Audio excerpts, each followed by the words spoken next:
Hey guys, so welcome to CoronaVirus and Property. So today, what I thought I'd cover, I spent the morning today just going through economics and specifically looking at economists. So not the media, I wasn't going to media outlets. What I was looking at was economists that I've been following over the last 2 decades and that I respect their opinion, whether they've been right or wrong all the time, because obviously the one thing you know about economists is they follow models. And they do predictions based on models. And the thing is, you're only as good as the model you attach yourself to. So it's an interesting thing. But looking at money supply, looking at government stimulus, looking at inflation, looking at QE, just realistically to get a real sense for whether we're going to have a V shape or a U shape. To be fair, I think not having any form of slowdown isn't really an option. I think the reality is that is happening and has happened, and I think there's enough evidence out there.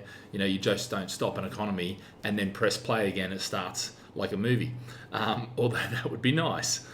But I tell you, after today, it's an interesting thing that really just the data and the economists out there that are really producing good material and good modelling to show why actually we're more likely to go through a V rather than a U, which is great news for us. And I think if you don't want to watch the rest of the stuff that I'm going to go through, bottom line is V shape, we should be in good shape by the end of the year, about 6 months after lockdown.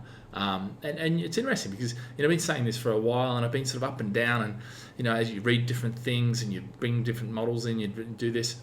But realistically, what these are saying and what the overall is saying is V shape, it'll be this year, and then next year we'll be back into growth figures, which is actually what most, including the IMF, and I had to go at the IMF the other day, but looking at around 2% growth next year. So that's good news. It's good news as long as you can survive this next 6 months. Yeah. So if you're in a business right now that can't survive the next 6 months, you really got to look at how your cash flows. But the good thing is that there is lots and lots of government stimulus. There's lots of bank, lending, lots of things happening. And I think that's really the issue. The thing, the real what it comes down to is in 2008 there was a spending and an income issue. Okay, in other words, there wasn't enough income, and so therefore spending dropped, and we went into a recession, which is normally how it goes. Yeah, the income levels get too squeezed, and debt gets too high, and so we have a debt bubble, and so actually that deflates, that stops spending, and as spending tapers off, we go into recession, it corrects itself, and we get going again. That's normally how things happen, and there's normally a reason, whether it be .com or whether it be bank, mortgage, collateralized debt obligations, whatever it is, there's a reason for going in for it. This time's a little bit differently because there's not an income issue. Yeah, there's a spending issue, a massive spending issue, because we can't go out there and spend. So because of that, and that's why it's fundamentally different, and why a lot of the rules and a lot of the things that apply don't apply any at the moment, because actually the other side of it is, so there's that side, which is that there isn't an income issue, through furloughing and things like that, their income is still up there, there's just a spending issue. So what's actually happening now, and I've been chatting to a few mates and things like that, which they're actually in a better position than they were because they're not going out spending their money, but their income hasn't been hit as much. Now, some people's income has been hit, absolutely. So I'm not talking about those people. And it is, there is a percentage of the population that will be unemployed, and there will be an unemployment issue. But I've said for a while, look at the unemployment of a country, and if their unemployment rate isn't too high, then that V shape is possible. And I think for the UK, that's definitely possible. Interestingly, and this is what I think where the US really, and Trump has really lost, and it's not just Trump, it's the whole Republican, and that system that they've got there. They're stuffed. I think they're really they'll be the U shape, and I think that's almost definite. I don't see what they're going to do to recover from that. There's too many people unemployed, and really they've been hesitant to put the stimulus in quick enough. Everything has been, taken ages. But the other side of it is they've been so slow to make decisions, but also the decisions are based on politics, not on health and not on people. So they've got a lot of issues. But anyway, this is not about the US. This is more about the UK and the rest of the normal world would have normal people in it, or normal leaders and politicians. Anyway, so look, bottom line is this is another reason why it's a very, because I see lots of these things about, there's going to be a liquidity issue and you won't be able to get mortgages. And, that is not the case now. We went into the 2008 recession where banks' core capital was about 1.8%. Yeah. Now, going into this, it's about 15%. If you remember, we had the Basel, they rejigged the Basel Accord and effectively said, right, banks, you need to be able to ward off shocks. Yeah. They have successfully done that since the last recession, and that has been successful. So if anything, they've got more capital than they need, and so what's happening is some of that capital is being freed up and lent out, and they're willing to lend it, and it is getting lent to businesses. In the UK, we're just about to put our C-bills in, our loans, because what I've done, I've worked out what the cash flow for the next 6 months is, and I'm just going to go, right, that's what my assumptions are, that's what my model is, and this is how much I want to borrow. And I think that's a great opportunity, because otherwise my decision, rather than growing my business, which, it's amazing that I'm sitting here in the current circumstances, looking at how I can grow my business over the next year, 2 years, 3 years, 4 years, rather than sitting there going, okay, what cutbacks do I need to make to survive this recession and things like that. It's a totally different perspective. And if I'm doing that, and other people, and I know other people are doing it, absolutely. One of my mates in Kiwi, New Zealand, he's got, I think he got $700,000 as a payment, not as a grant, not as a loan, a grant. They actually granted. So basically, that's enough to pay his payroll for 6 months.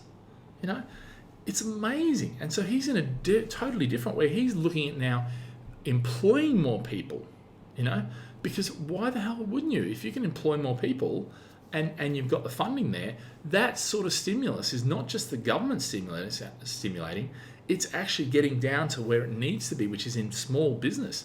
I think it's 65% of people are employed by small businesses under 2.5 million turnover a year. 65% of people. That's where the cash needs to get, not into the big bailouts for the big massive companies who can get other funding and other, they've got lots of different choices, whereas it's the individual small businesses. We get the money to them, everyone survives, we have a V-shaped recession. And that's why I think that we are going to have a V-shaped recession. I think looking at everything right now, there are some problems. Number one, the media. All right. Now, I'm never one in favour of the media, but bottom line is, if they keep continuing to talk the negative and talk everything down and, it could be as bad as a recession, which they are going to do. They're not going to change. But you have to change. You got to realise that. And things are changing, because the reality is, we're off. Most of us aren't watching the BBC anymore. We're watching Netflix, So we're not getting a constant bombardment of news and apps. But what we are doing now is we're watching YouTube. And of course, YouTube is full of, news and apps, because all of those media companies have now taken to producing it there, but then actually publishing it onto YouTube and the like. So you just got to be really careful about what you're watching, because there is so much negativity out there. It's an interesting situation, because if you look at central banks, the central banks lend into governments to the tune of about 10% of the global GDP. So it's a massive amount of liquidity injection, around $7 trillion, okay, that will enter the market in the next 6 to 18 months. Yeah. So that is going to have a sting in the tail, and the sting in the tail is inflation, which, look, I'm making this up, and based on my reading on that, somewhere between 3 and 5% inflation we're going to hit probably about 2 years' time, which isn't too bad. We target 2%, 3 to 5%. If we double that, 3 to 5, sort of say 1% either side, maybe 1.5%, 2% either side. But I think we're definitely going to get that sort of 4% mark, or be where it's at. Depending on how long and if there's second waves and things like that. So there is going to be inflation. Interest rates are going to go up to accommodate that. So we've got to be prepared for that, But we've got time. We've probably got the next 2 years before that's going to start to kick in, and before governments will want to pull out that stimulus. Yeah. So if we look at what's happening, this year, look, exchange rates, I think will stay around the same, because what normally happens, and look what happened with Brexit. Yeah. We were wherever we were in relation to everyone else, and all of a sudden we had Brexit, which devalued our currency against everyone else, because it happened to the UK, yeah? But remember, coronavirus is happening to everybody, yeah? So it's going to keep the currency exchange rates are relatively the same. Now, it will hit some countries more than others, countries that have been hit a lot harder, that have had to stimulate a lot more, they will devalue their currency more, and their exchange rates will drop against other currencies. So that potentially will happen, but it's more likely the major currencies will stay there or thereabouts. Yeah. But I think, the US, as I said, I think US, India, even India, because they just didn't get hold of the virus, is going to sweep through. That's really going to have an effect. But the other side of it is with India, that I think is the real problem, is not the actual virus. It's the fact that they don't have any income support. So all of these people have had to be locked down, and there just isn't any income flow. And by no income flow, what do? Where do you go? You literally don't have any fall down position. So unemployment, massive issues. Yeah. South Africa, it's interesting. Safas, I was chatting to a mate of mine. They've done virtually nothing there. They're going for the herd mentality hard. Now that's not a good thing necessarily. The UK started that, and look at our figures. We changed tact relatively quickly, thank goodness. But South Africa hasn't really done a lot so far. So yeah, it's an interesting one. But most other countries. Sweden is an interesting one. Sweden didn't do a lot, but now Sweden's had to. Singapore didn't do a lot and felt it didn't need to, but then they didn't realise that all these guys that are working on the big major projects and living in dormitories, they hadn't checked them and they got away from them. So our figures went, you've got the local citizens and permanent residents and that are getting 20 or 30 a day, but then our numbers are like 1,100 a day. So the rest of those are the guys in the dormitories. So they've had to actually quarantine all the dormitories. Yeah. It's it's an amazing thing. So governments really have to learn that they've got to get on top of this stuff really quickly. And we're going to watch for the second wave, which potentially September-ish and all that. But I think the second wave, knowing what we know now, most governments will be able to cope with that. Most health systems will be able to cope with that, and we'll be fine. So looking at today, I'm actually a lot more confident in a V-shape thing. But I think what you've got to do is look at your individual industry, because I think if you're running conferences, if you're in airline industries, if you're in the non-local transport industry, and what I mean by that is transport tourism industry. So if you're in that industry, if you're in UK hotels, I think that'll be fine, because people will be happy to go around the UK, but they won't necessarily be happy or won't necessarily be allowed to go to Thailand and places like this, possibly. You may find that the Thailand open up irrespective, but then people might not want to travel if coronavirus is still rampant. But then again, if you've had it, maybe you think, well, actually, it's not that much of a drama.